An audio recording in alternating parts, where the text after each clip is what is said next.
Ever get that feeling like you want to really dive deep into a classic story, but without, you know, having to wade through tons and tons of text? Yeah.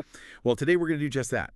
We're going to be taking a deep dive into really the foundational chapters, the early parts of the myth of Jason and the Argonauts. And get ready, because it is a thrilling saga. We're talking stolen power, amazing bravery, and some twists that, well, you might not see coming. Exactly. We're working with a really cool article here that does a fantastic job of kind of breaking down those initial acts of Jason's famous quest, the quest for the Golden Fleece. And I think most of us have at least like a general sense of the story, but the goal of this deep dive is to really unearth some fascinating insights and give you a really, solid understanding of the core elements that are kind of driving this whole thing. Yeah. I love that. It's like, think of this as your shortcut, right? We'll give you a shortcut to understanding where Jason comes from, what forces set him on this epic journey, and what were some of those really early trials that he encountered. So today, our mission, very objective here, is to extract the most important, the most vital pieces from this retelling. Not just that surface narrative, right, which is exciting, but those fundamental themes, power, destiny, the very nature of heroism, things that this ancient story is really exploring. Okay, let's unpack this thing. Where does our story even begin? Well, it all kicks off really with this, this very classic tale of a kingdom stolen. So Jason's father, Aeson, he was the rightful king of Iolcus, okay?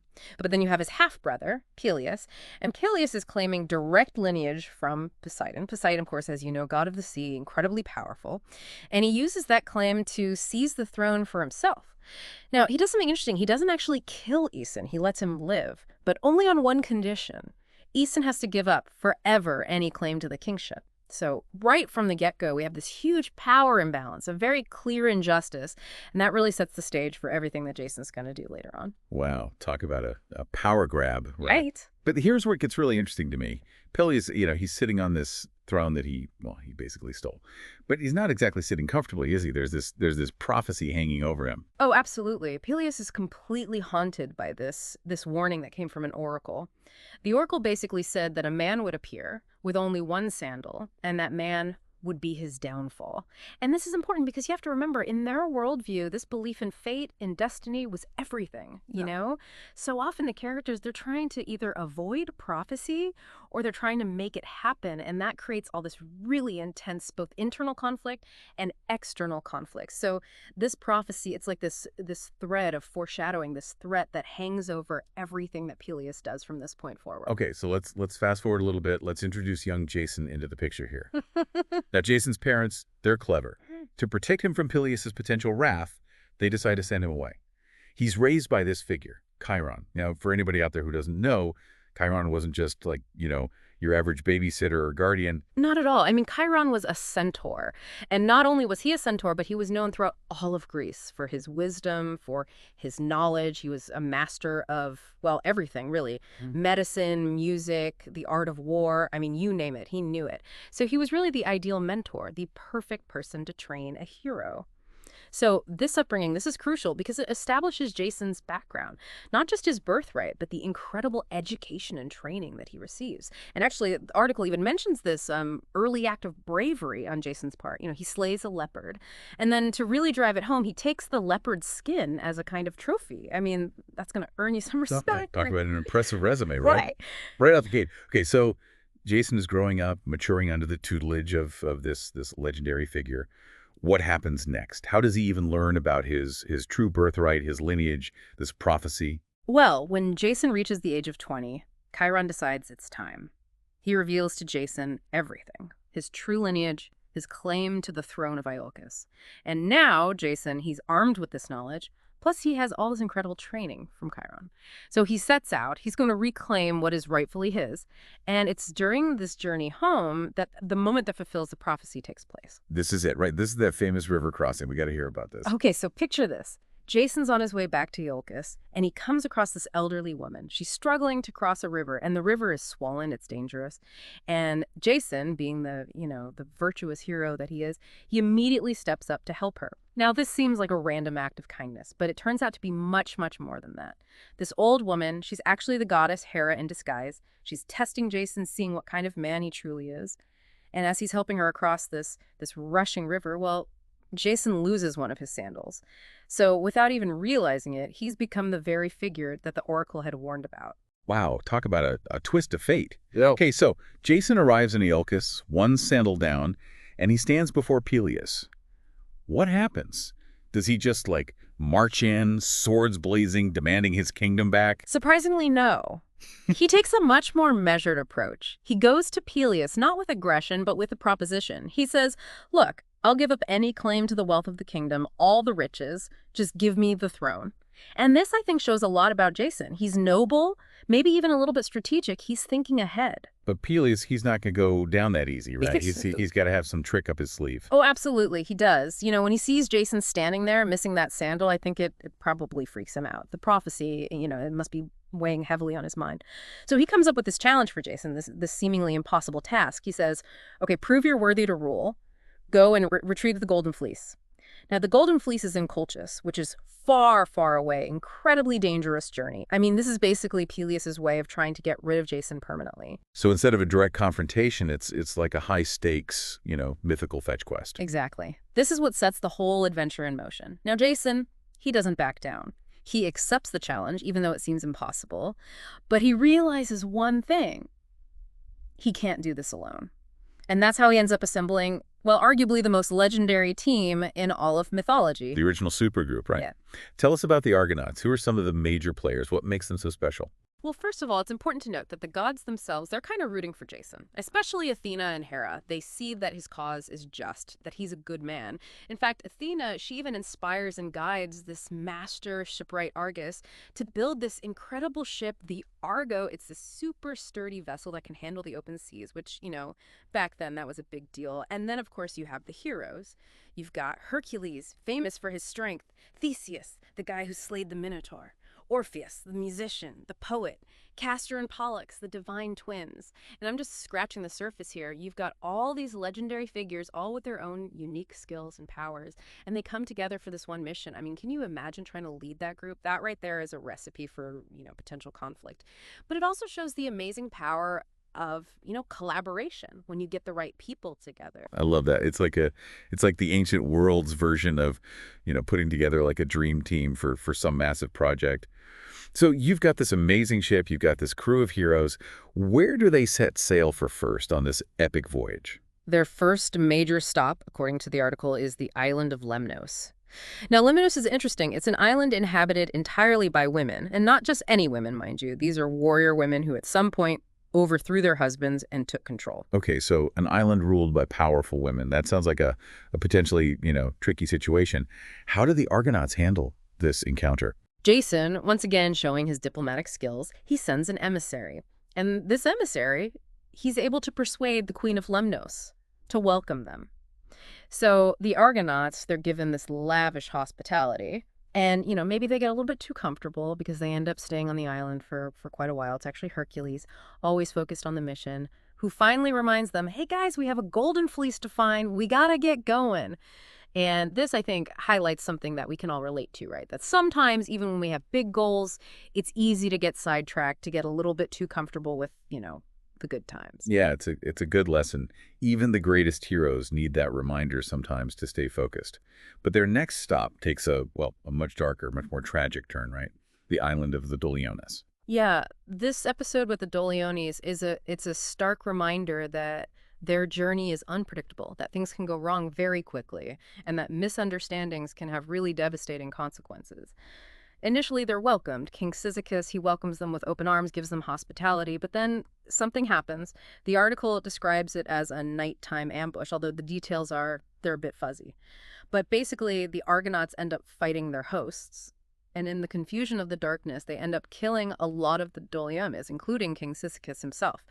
And this event it's really tragic. It makes us question, you know, even when someone is striving to be a hero, can they still do terrible things? It kind of blurs the lines, right, between hero and, well, you know, someone who's done something truly awful. It's a tough one, for sure. It really highlights that these heroes, they're not infallible, they're human, they make mistakes, and sometimes those mistakes have huge consequences. Right.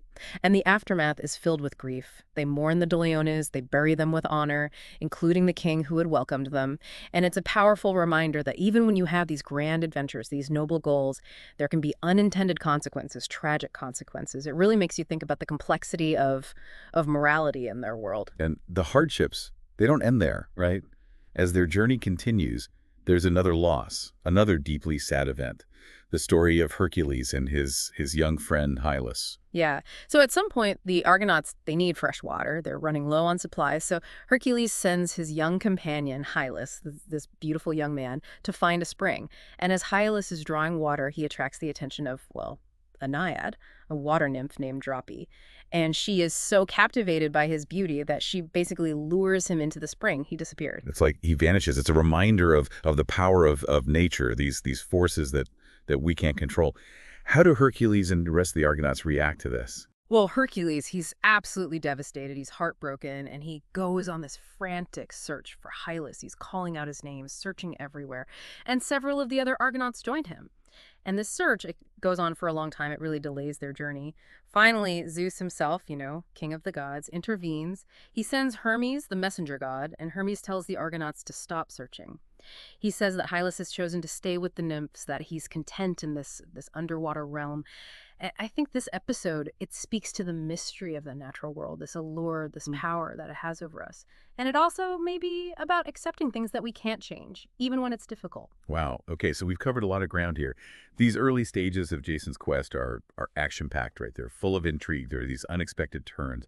But if we step back a little bit, what are some of the deeper insights that we can draw from these episodes? Why does this myth continue to resonate with us? What's the big takeaway? I think one of the most fascinating things is how these early episodes, they set the stage for these really big, enduring themes that you see in storytelling, even today. Like, take the prophecy motif, for example, with Pelias and the single sandal. It creates this immediate suspense, this feeling that fate is at work. And it shows how often the characters' choices, their actions, they're driven by their understanding of the prophecy or their fear of it. For you as someone who's interested in storytelling, it's a perfect example of foreshadowing. It's a way to build tension, to keep the audience on the edge of their seat. That makes a lot of sense. And what about that moment with Jason and Hera, where he helps her across the river? It seems like a small act of kindness, but it has these huge repercussions. Right. It's a perfect example of another big theme in mythology, divine favor. And also testing. The gods and goddesses, they're always popping up in disguise, testing people's character. And by showing compassion, Jason earns Hera's favor. And that favor, it's going to be huge for him as he faces all these challenges later on. And I think it also ties into this larger idea that doing good things, even small acts of kindness, they can have a ripple effect. They can lead to positive outcomes down the road. And then there's the Argonauts themselves. I mean, this team of heroes, it's hard not to think of all the teams of heroes that we see in movies and books today. Oh, absolutely. You can draw a direct line from the Argonauts to like the Avengers, the Justice League, the Fellowship of the Ring, you name it. It's this idea that you bring together individuals with different skills, different strengths, and they unite for a common goal. And that's something that continues to capture our imagination, this idea of, strength and diversity, the power of collaboration. And the episodes on Lemnos and the Doliones, they really brought up some interesting moral questions, didn't they? They did, and I think that's a big part of why these myths are so powerful, because they show that even heroes, they're not perfect. They can be tempted, like on Lemnos, and they can make terrible mistakes, like with the Doliones. It makes them more human, more relatable. And it also forces us to think about the cost of heroism. Sometimes, even when you're trying to do good, there can be unintended consequences. In the story of Hylas, it's almost like a glimpse into another world. This world that exists alongside the world of the heroes, but is also separate from it. Yeah. Hylas, he's drawn to this other realm, this realm of beauty and maybe escape. It's a different kind of fulfillment, different from the heroic quest. And I think it speaks to this tension that we all feel sometimes between duty and desire, between following the path that's laid out for us and, maybe choosing something different, something that calls to us on a deeper level. Wow. So when you take all of this together, it's clear that these early adventures of Jason and the Argonauts, there's so much more than just, exciting stories about monsters and gods and sailing across the sea. They're really about human nature. They're about leadership, about the power of stories themselves. Absolutely. These themes, power, fate, teamwork, morality, they're all still relevant today. We still struggle with these same questions, these same challenges. What role does fate play in our lives? How do we become good leaders? What are the consequences of our actions, both intended and unintended? These are things that people have been grappling with for centuries. This has been such a fascinating deep dive into the beginning of Jason's epic journey. Just to recap for everybody, we started with the theft of the throne, the injustice that set the whole quest in motion. Then we had Jason's upbringing, learning about his heritage, and of course that moment where the prophecy comes true. Then we talked about the assembling of the Argonauts, this incredible team of heroes, and then those early stops, Lemnos and the Doliones, where we see both the hospitality and the potential for tragedy, and then of course the very sad story of Hylas.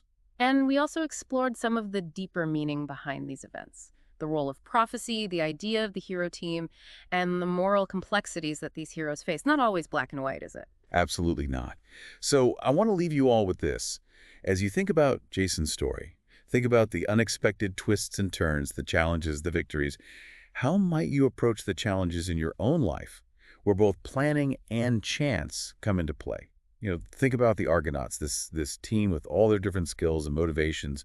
What can we learn from them about working together, about collaboration, about achieving a common goal? And remember, this is just the beginning of Jason's adventure. There's so much more to come, more trials, more triumphs, more discoveries. Exactly. So if you're intrigued by what we've talked about today, if you want to learn more about this epic quest, we encourage you to keep exploring the myths of the Argonauts. There's a whole world waiting to be discovered. Thanks for joining us on this deep dive.